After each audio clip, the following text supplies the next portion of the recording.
Good morning. I am driving up to Boston to hang out with one of my best friends, or my best friend.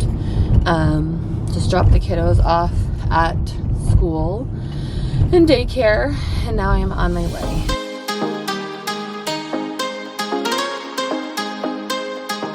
So I actually bought a car mount, which I know I had not purchased before. Whoop. There we go. That looks a little bit better. Maybe not. And yeah, I figured I'd chat, drive, all the good stuff. So this morning was super fun with kids. Where to even begin? So, the older one, I find when I get downstairs, I find him downstairs on the couch, naked, under a blanket, obviously not ready for school. I'm asking him over and over and over again to go get changed. He won't. So at that point, I turn the TV off, which then means he's hysterics and screaming and crying and not happy and blah, blah, blah. So that was oodles of fun. Oh, God. And then the younger one. So I make like a juice in like a pitcher and keep it in the fridge. Usually it's like a Crystal Light or whatever. And I wanted a little bit of that to drink this morning. So I take it out. I pour myself some juice in a mug. The little one wants some juice. Well, I had poured really too much for myself. So I take a cup for him. Has like one of those straws that are attached.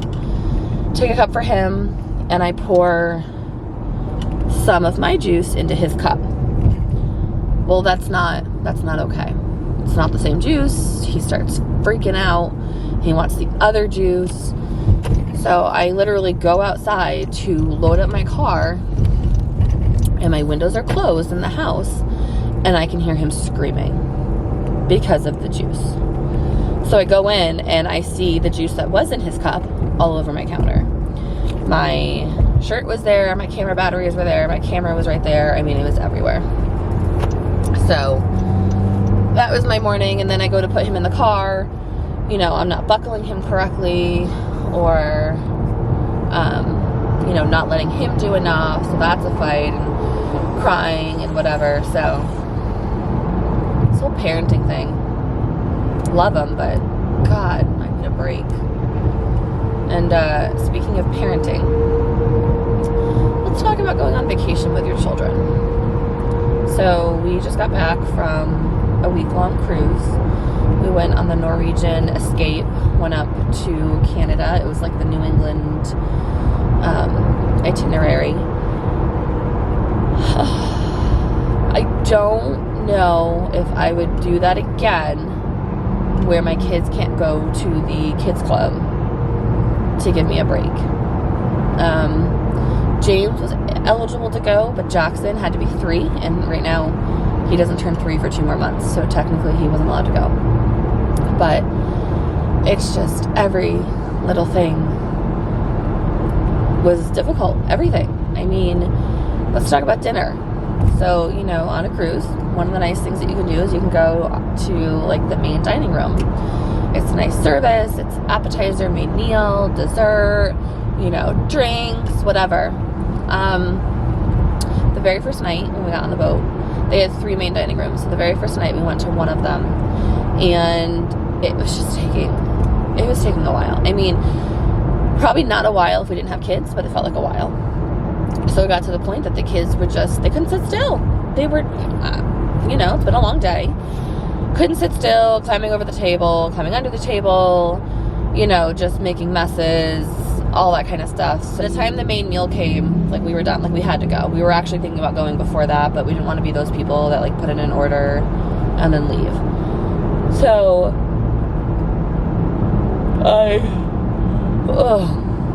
Mark didn't really care for his main meal, but mine was delicious. Actually, that was my favorite meal of the cruise. And I had to inhale it. I literally just bite after bite because I'm holding Jackson in my arms, who's, you know, throwing his head back and his feet. He would hit me, he'd scratch me, he would try and bite us because he just wanted to get out of our arms. He wanted to run. As soon as I got enough bites in, peace out. We left. And then the second night we went up to one of the other main dining rooms. In there we met a server that we really liked. Her name was Cheryl, and she did good with the kids, so we actually made it to the dessert part that night. Third night we decide to, the one upstairs was like a long wait and we weren't about to do that with the kids, so we went back to the one that we were at the first night. We made it to the water course. Like, our water glasses were filled, and by the time they came back with bread and to take our order, we had to leave. The kids were just so misbehaved and just not acting the way they should have been.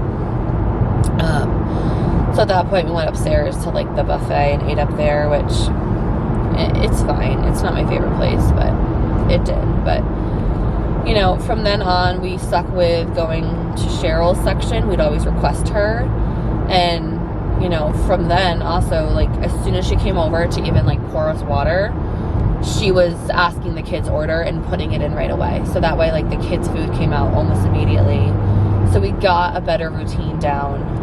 Definitely helped.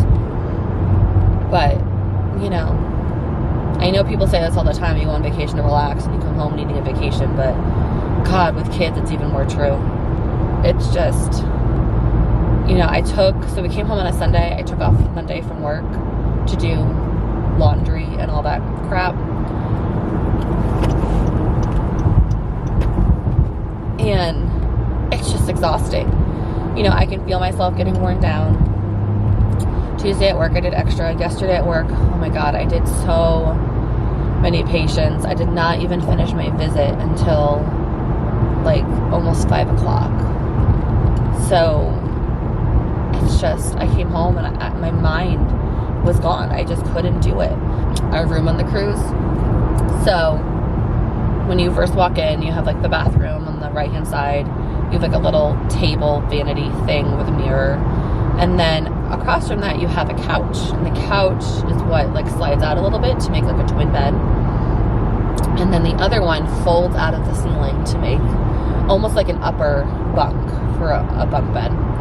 So that's how they had our room set up. And now, I don't know about other cruise lines, but Norwegian, so before, cruise lines used to come in twice a day to do your room. Morning to make it up, nighttime to turn it down.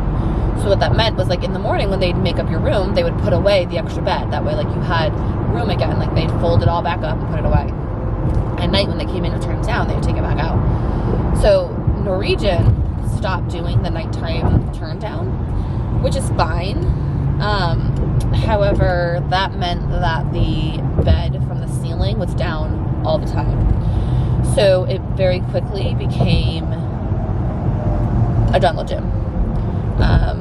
Hanging off of it, doing flips off of it, swinging off of it. I mean, you know, we'd even take the ladder away. Kids would still find a way to get up there. There's one time, it was actually the last day, we had our suitcases out to start packing. Jackson was asleep on the couch part, and we had 2 suitcases like stacked that were packed, so they were heavy, like on the edge of the bed, on edge of like the couch, and James comes like swinging from the upper thing, goes to push the suitcase like right on his brother's head. I mean, it's just it was a lot. We did book or put a deposit down on another one in a year, so next September, but the kids will both be at the age where they can go to the club, the kids club. That will help. You know, the other hard part was that because the kids by dinner time were just so done with essentially the day being awake, we went back to the room and we spent most nights in the room. So towards the end, I did like have Mark go back out and go see some of the shows while I relaxed inside. But that was the other hard part. They had like a babysitting service from like 11 p.m. to 1 a.m. that you could pay by the hour. And it was like really cheap. It's like $6, but only one of them could attend. So at that point, it's like, well, why? If they both are misbehaving, so it's not like we can just drop the one off and the other one will be fine. So there was one night we had a show booked. It was the second night we were there, and they were good for the beginning. The show was over an hour, so that's where it got hard. You know, the kids didn't want to sit there anymore, and it's fully packed, like it's a sold out show. So I am trying to like not piss off all the people around us. The people in front of James, I guess he would keep putting his feet on the seat, and I get it. I don't want my seat kicked either. So we were trying to like keep him from doing that. And then Jackson, he would stand up on his seat, like it's like the fold up auditorium seats, and he thought that was super fun to like have the seats like flap up and down. And I would keep having him stop because I didn't want him blocking someone's view. And the very nice lady behind us actually tapped my shoulder towards the beginning. She's like, we can see just fine. If you want to let him stand, it's fine, which, thank you. So that did kind of get us through a little bit more. Finally, when we get like very close to the end, the kids are just out of it. And the other hard part was like we were all the way against the wall. So for us to get out, we had to cross the entire row of people. So I felt like I spent most of my cruise apologizing to people for my kids. Most people were very good. Oh, they're kids. Oh, they're adorable. Oh, blah, blah, blah. You got the few you got the dirty looks from. You know, I'm doing my best as a mom. The ones giving dirty looks, either they had nannies or somehow they were just perfect. And that's not me. That will never be me and my children and my family. So, I don't know. Calm yourself, because, oh well, you know, you go on a cruise, unless you're going on one that's 18 plus, there's going to be kids. So, deal with it. I am doing the best I can to keep them well behaved, not acting out, being good. And you giving me dirty looks just adds to the stress level of trying. So thank you, but that does nothing. You know, you have those moments in parenting, like yesterday. Yesterday, James, the older one, wakes up before I am. He's already downstairs watching TV. I go in his room. He had cleaned up his room. He had gotten dressed for his day of school. Like, everything was where it should be. And I'm like, wow, I didn't even have to ask you. Like, you did so good, blah, blah, blah. So proud. And then there's today that he's screaming, kicking, naked, watching TV, and won't get dressed. So, you know, you think you, like, are winning a little bit, and then they just rip that back out from behind you. Lord. I don't know. Having them for that week straight, it's hard. It is hard, you know, changing expectations and whatever. God, I know I sound like a monster of a mom right now, but it's just, I'm at the end. That's why I'm going to Boston, because I just need a break. Actually, let's talk a little bit about my best friend. Her name's Julie. We met, I guess our very first time meeting, I believe, was like the babysitter's course. I don't even know if they still do that anymore, but we took it. So where we went to school, elementary school was until 6th grade. And then we had a junior high, which was 7 and 8. And so I also, my junior high and high school were a regional school, so 3 towns went to it. But our elementary schools were all separate. So she was in a different town, but we were part of the regional school together. So elementary school, we were not together, but we met through the babysitter course. So, oh, my, super foggy right now. So anyways, we met through the babysitter course, became friendly there, and then we both were in like a club soccer. I feel like soccer is one of those things that most parents like make your kiddo do. I know I signed my son up for it. Actually, and I signed up the little one last year for it. So, anywho, she told me, and so we became friendly then too, because we were on opposite teams, but I don't know, I think some time overlapped or whatever. And then we started hanging out so that when we were going into 7th grade, like we were already friends, like chatting and, you know, talking about the new school and that kind of stuff. So she told me later on that she used to play goalie, and whenever I'd come running at her with the ball, she was afraid. So, sorry, Julie. But she really has been the best friend, literally since then, like 7th grade, and we're still going strong. She was my maid of honor in my wedding. She is my youngest godmother. So we just have been through a lot of fights, a lot of not talking to each other. We've been through a lot, but push comes to shove, we've remained best friends. We've remained there for each other. You know, things definitely got better once we kind of grew up a little bit. She used to tell me that she would always like compete with me for like the better test grades, and it's kind of like what helped both of us like do better. But we always had like summer class, and just we were both in band together. We both did like the trips with band. We went to Spain together, all through school. But I'm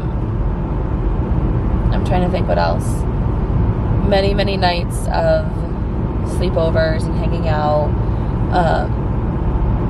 She came to me when I had just been broken up with, and she was living out of state at that time, but she came down and she was there for me. And then same with, like,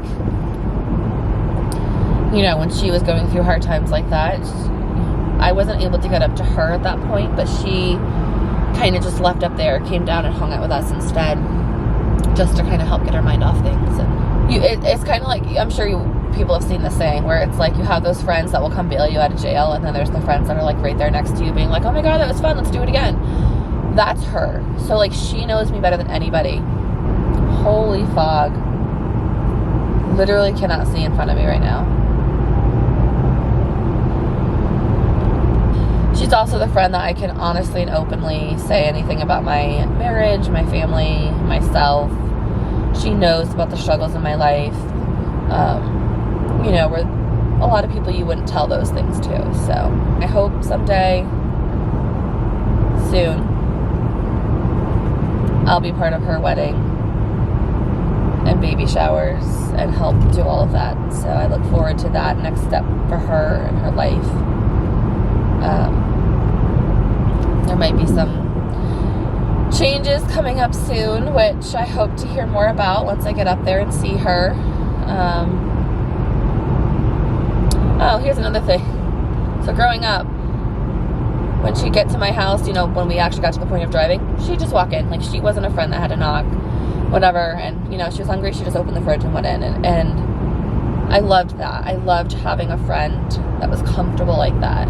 And same thing now. Like, before we changed our front door and got a key code, like, when I made keys, she had a key. So that way, when she came down, if I wasn't home yet, she could just let herself in. As she kind of said recently in regards to somebody special in her life, that her and I are kind of a package deal. And I hope someday, when her children are driving her insane, and my children are older and not at that part of their life, she will come to me for a break and hang out at my house. But anyways, thanks for listening to me ramble. And if you want to join the family, click the subscribe. But I will see you next time.